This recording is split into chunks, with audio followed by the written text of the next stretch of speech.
Apple 現在想把這個 iPhone 變成一個訂閱制的，每個月呢看起來你付的是更少了，最後呢卻很可能讓你提早的換下一支新機。假設吧，就是一支 iPhone 大概賣$1000好了，也就是大概3萬台幣出頭的樣子吧。那你每次換機呢，你都得一次性拿出一大筆的預算嘛。那現在呢 ，Apple 就跟你說了 ，OK， 現在不用一下子拿出這麼多錢了，你每個月呢就只要付一點點就好了，而且2年之後呢還能夠直接去換一個新機，聽起來還不錯，对吧？不過呢，你先別急着高興，因為這個不是分期付款買手機了，而是租賃。2年之後呢，這只手機啊，它不會就自動變成你的了。那如果你不想繼續付這個月費換新機的話呢，又想把現在這只留下來繼續用，那你呢還得另外付一筆買斷的費用。那這個時候呢，有些人可能就會覺得了，與其我花一大筆錢，然後買一只舊機型，還不如就繼續付這個月費，然後直接換一只新機嘛。所以 Apple 呢就把付款方式這個一改呀，你原本的那個換機的節奏呢，很有可能呀，就整個呢都被它牽着走了。彭博社的马爾戈曼爆料 ，Apple 預計在7月28日，也就是咱們今天這支影片上線的今天呀，就先在美國這邊呢推出一個 Apple Upgrade 計劃，因为它看起來呢就是和訂閱制是很像的嘛，所以我們乾脆啊就叫它 iPhone 訂閱制算了。iPhone 和 Apple Watch 的租期最多是24個月，然後 Mac 電腦 iPad 呢則是36個月。那在這個期間之內呢，你是可以提前買斷的，也是可以提前換新機的。不過有些情況呢，可能還會有一些額外的費用產生吧。那合約到期之後呢，我們就還是以 iPhone 為例吧。你大致呢就是有這麼3個選擇。第一個呢就是付一筆買斷的費用，然後把這只 iPhone 呢徹底的留下來繼續用嘛。那第二個呢就是把這個舊的 iPhone 給它交回去，然後每個月繼續付這個訂閱費，然後換一只新機。那第3個選項呢，就是把這個手機交回去，然後也直接退出這個方案，不用再續約。但是呢，你自己還得想辦法去找一只其他的手機來用才行。金融端這邊呢，是由 Klarna 來負責的，而且跟現在的這個 iPhone 升級計劃其實是不太一樣的。那新的方案呢，據說是不包含 Apple Care Plus 的。那至於怎麼另外加購，而手機如果沒有 Apple Care Plus 摔壞了以後要怎麼計算，還有就是歸還的時候到底符合哪些條件才能夠歸還，現在呢因為還沒有正式的條款嘛，這個等細節出來我們再說。另外呢，也不是每一款產品都是能夠參加這個訂閱計劃的。按照彭博社的說法了，就是 Apple Watch SE 啊，還有標準版的 iPad 呀、iPhone 16啊和 MacBook Neo 呀，這一次呢都不在這個就是訂閱計劃的名單裡面。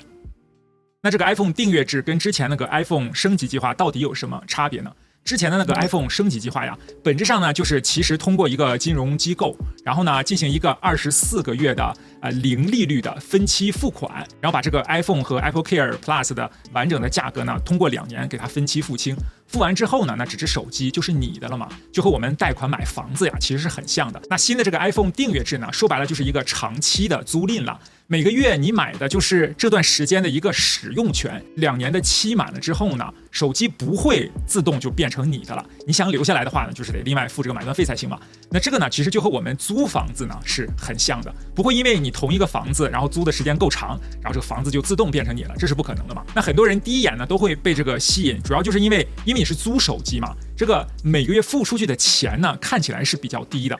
那少付的這些錢究竟去哪兒了呢？那接下來呢，我就算賬給你们看。iPhone 訂閱制到底划不划算？我現在還沒辦法直接下結論，因為最重要這個月費嘛 ，Apple 到目前為止還沒有公布。不過照目前的這個爆料，這次主要的賣點啊，就是每個月要付出去的錢呢，會比現在這個分期付款呢要低更多的，甚至呢是很低很低的一個價格。但是呢，你別以為你就賺到了，因為這個月費變少了，不代表你最後的總的成本呢也會直接跟着變少。那我覺得這個設計啊，最容易讓人心動的地方呢，也就是因為這個每個月付出去的錢呢是確實變少了，但是很有可能你換機的這個頻率呢也比之前就變得更高了。原本可能是3年4年換個一次嘛，那現在可能基本上每2年就要換一次新機了。不過這個 iPhone 訂閱方案啊，第一波會在美國這邊率先推出。如果你是台灣的觀眾，你可能就會想，那這個跟我們可能也沒什麼關係啊。哎，你還真別說，其實這件事情呀，真的跟你有關係，因為在台灣那邊呀，類似的訂閱計劃呀，其實早就已經開跑了。不過在講台灣這部分之前呢，我先跟大家來分享一個我每次出國都會用到的好東西。我以前出國最怕的就是一下飛機，手機就完全沒有網絡。在機場呢，還可以蹭那個免費的 WiFi 嘛。但是只要一離開機場，人生地不熟，手機又沒有訊號，那種感覺啊，真的是會很慌的。後來呢，我就養成了一個習慣，就是出國前呢，先把這個 Sally eSIM 呢給它裝好，確定要去哪裡呢，行程差不多了，然後再選擇一個適合的方案就好了。到了當地，下了飛機之後，直接用自己的手機呢就可以聯網了。不管是叫車啦、查路線，還是找一些餐廳什麼的，還是臨時查一些資料，至少呢不會一出機場呀就完全斷線了。它最近有一個新的功能，我覺得還是蠻實用的。如果你來美國這邊旅遊的話，可以在 APP 裡邊呢就申請一組+1開頭的一個美國的電話號碼。因為有些網站或者是服務嘛，要接收一些驗證碼嘛。那有了這個美國的電話號碼之後呢，至少就多了一個備用的選項，不會每次都卡在沒有美國號碼這件事情上了。至於 Sally Ultra 這種高階方案，我覺得就很看個人了。如果你常常飛長跑機場、貴賓室啊，還有就是快速通關呢，還有一些就是旅遊的權益吧。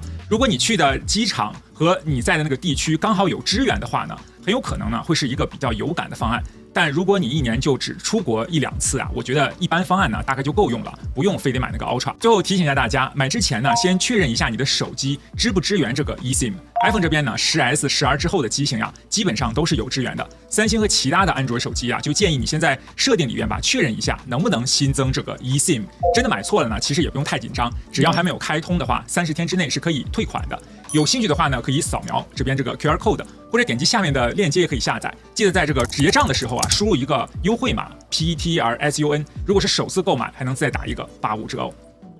好，我們來回到台灣這邊，其實這種玩法呀，在台灣早就已經有了。你現在打開那個 PC Home 呀，能夠看到這個 iPhone 年年換的一個方案。我們就拿這個 iPhone 17 256GB 版本來說吧，然後每個月的月付呢是1644台幣，然後是零利率，也不用任何的押金，而且呢還是包含保險的。听起來好像還不錯，對吧？但是1年之後呢，你有2個選擇。第一個呢，就是把這個手機還回去，然後每個月繼續付這個錢，然後再換一支新機。那第二個選擇呢，就是如果你覺得這只手機還是很新的嘛，捨不得還回去，還想要繼續用的話呢，那你就再付一個12700多台幣吧，然後把它徹底買斷下來繼續用。哎，這個問題就在這裡了。前面這1年你每個月付出去的錢加在一起呢，已經是19700多台幣了。那你再加上後面的這個買斷的費用呀，总共你花出去的錢呢是32400多台幣。但是同一只手機在 Apple 的官網，你如果直接買的話呢，其實就只要29900塊。那這個你就看到問題了吧？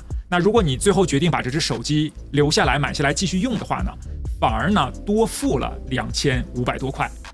當然了，多出來這些錢呢，也不是什麼都沒有嘛，因为這個方案是包含保險的，而且是每年你不想要的話，還是可以換新機嘛，也不用自己去處理那些舊手機。所以我不是說這個方案就一定不划算了。如果你本來啊就想每年換新機，然後又不想自己去賣二手機，那它呢其實啊是一個很方便的一個選擇了。如果你習慣了用這種方案的時候呢，很容易就會慢慢覺得，反正月費一直在付嘛，那乾脆就每年換一支新機好了，好像年年換新呢也就變得感覺很正常了。那這樣不知不覺的，你這個換機的頻率呢就變高了嘛。那其實到最後你花在 iPhone 上的錢呢，只會是越來越多的。所以即使這個 iPhone 訂閱制第一波在美國這邊推出，其實台灣那邊也不是局外人。如果 Apple 把這個模式呢給它做成功的話呢，以後就不只是美國了，也不只是 Apple 本身了，其他的什麼電信商啊，還有就是零售的其他的通路啊，像 PC Home 這樣的呀，都一定會想辦法讓你更早的更換下一支手機的。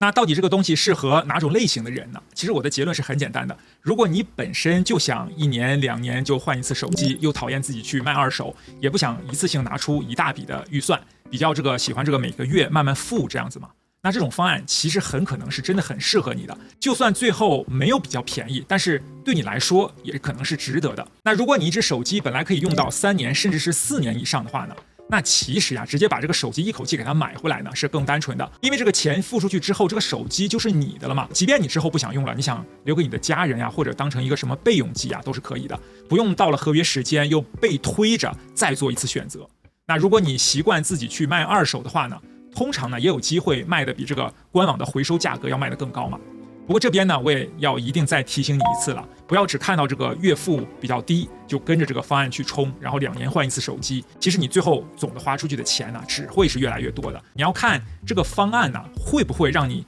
比原本更早的換手機。如果會的話呢，那這筆賬呢，我覺得就得重新計算一下了。至於我自己的話呢，我大概率可能還是會選擇這個計劃的，因為我本身就是要每年去換新機來做這個測評嘛。與其到時候去賣二手，然後掛在網上那邊等人來買比較麻煩，或者是去 Apple Trading 那邊，它也 trade 不了太多錢嘛，還不如就現在就直接每個月付一次月費，然後等新機一出來我就馬上換一只，這樣对我來說呢反而是更簡单的。而且其實也不光是 iPhone 啦，如果價格沒有比原本就是貴太多的話呢，像是什麼 Apple Watch 呀、iPad 呀，還有就是 Mac 電腦呀這些我很有可能也都給它整個訂閱起來。那等到這個具體的細節價格出來之後呢，我再來幫你分析一下哪些產品訂閱起來是比較划算的，哪些呢就直接花錢買是比較好的。那今天我們就先這樣，如果你看到這邊還沒有訂閱的話呢，那就趕快先訂閱起來吧，因為 iPhone 18 Pro 和這個折疊機很快就要發表了，到時候呢我一定會給你帶來一個最新的獨家的分析。好了，那今天咱們就先到這邊了，謝謝大家，下次。